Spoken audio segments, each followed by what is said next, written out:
करना चाहते थे और कर नहीं पाए। तो अल्टीमेटली ये हमारे इंट्रिंसिक, हमारे अंदर के बिहेवियर पर भी डिपेंड करता है, हमारे अंदर की कॉल हम इसको बोलेंगे, ठीक है ना। बिहेवियर तो हमारा ये सब बना ही रहे हैं। फिर होता है कर्षण, कर्षण शक्ति, बैलेंस। इस बैलेंस पे हम एक अलग पूरा एक सेपरेट लेक्चर भी लेंगे। फिलहाल जो मेन एलिमेंट्स है उसमें ये आया है तो इसके बारे में बात कर लेते हैं। कर्षण, दो शब्दों को इसके साथ आप जोड़ सकते हैं, एक आकर्षण और एक होता है विकर्षण। आकर्षण का मतलब होता है अट्रैक्शन, धनात्मक, जैसे आप बोलते हैं ना हिंदी में धनात्मक। धनात्मक क्या होता है? पॉजिटिव होता है ना। धनात्मक क्या होता है? पॉजिटिव होता है।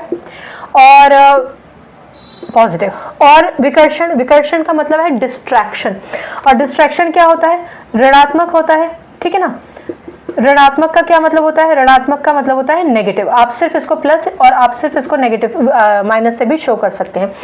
यानी कि हमारे पास दो तरीके की शक्तियां हैं। जैसे बैरियर है ना, हमें रोक रहा है, लेकिन हमारे पास एक वेक्टर वो भी है जो ड्राइविंग फोर्स है हमारा, जो हमें ड्राइव कर रहा है। तो कई बार किसी चीज़ के प्रति हमारा बहुत ही आकर्षण होता है जो हम करना चाहते हैं, तो यदि हम उस तरफ बढ़ गए तो बहुत बढ़िया है। जैसा कि अभी हमने डिस्कस किया कि अगर आपको आपके मन का सब्जेक्ट, आपके मन का फील्ड मिल गया तो ये आपके लिए एक अट्रैक्शन है, आप उसकी तरफ बढ़ेंगे। ये पॉजिटिव बैलेंस हो गया, बैलेंस पॉजिटिव हो गया।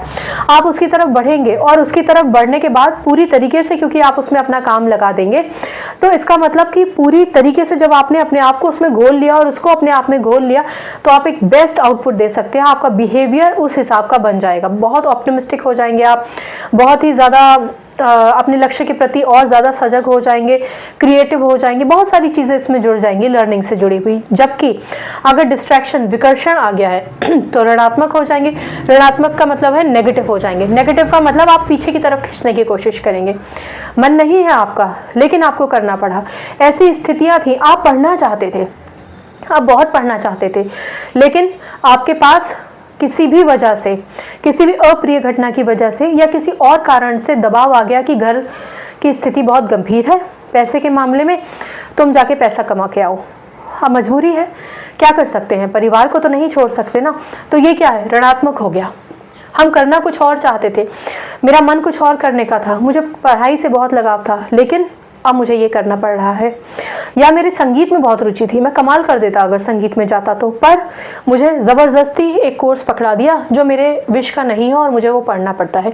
ये हो गया ऋणात्मक। ये अब आप अट्रैक्शन भी समझ गए होंगे, ठीक है ना। तो ये हमारा फैक्टर है कर्षण शक्ति, जिसे हम बैलेंस कहते हैं। इसको जो आकर्षण है, जिसको हम धनात्मक कहते हैं, उसको आप पॉजिटिव बैलेंस कह सकते हैं, और जो विकर्षण है उसको आप नेगेटिव